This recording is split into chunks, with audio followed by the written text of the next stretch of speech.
155,000. That's the difference in votes between Donald Trump and Kamala Harris in Pennsylvania, one of the key swing states that Trump needed to win in the race for the White House.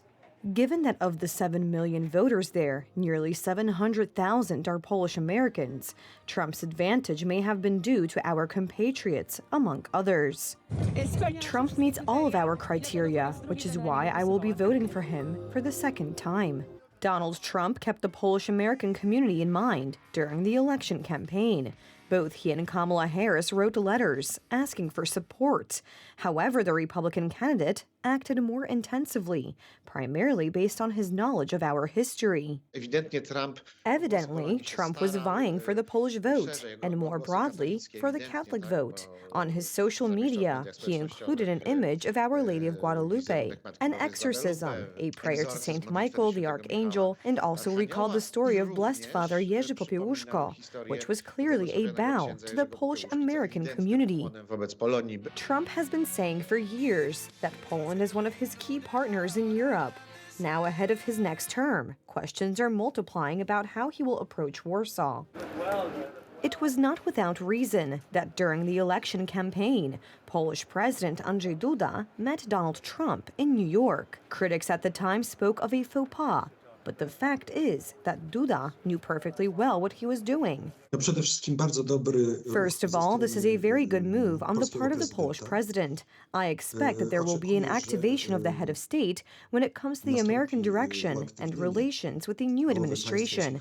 And it's a very good thing, for the reason that these good relations between President Duda and President Trump can bring a lot of good for Poland and for the whole of Central Europe, and at the very end, maybe also for Ukraine. Today, the Polish president was among the first to congratulate Trump on his victory.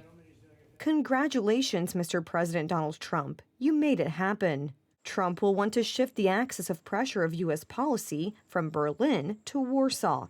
His open dislike of Germany has long been known. After all, it was Trump who criticized the construction of the Nord Stream 2 pipeline and imposed sanctions on German companies that cooperate with Russia.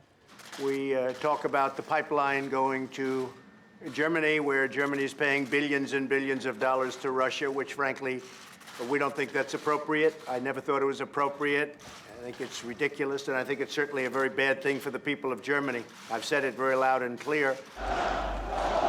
Just as Trump's words about the need to protect core conservative values rang out loud and clear during his visit to Warsaw, and one of the most moving speeches given by an American president in Poland.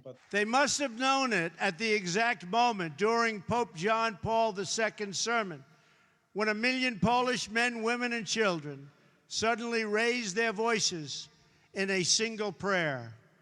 1 million Polish people did not ask for wealth.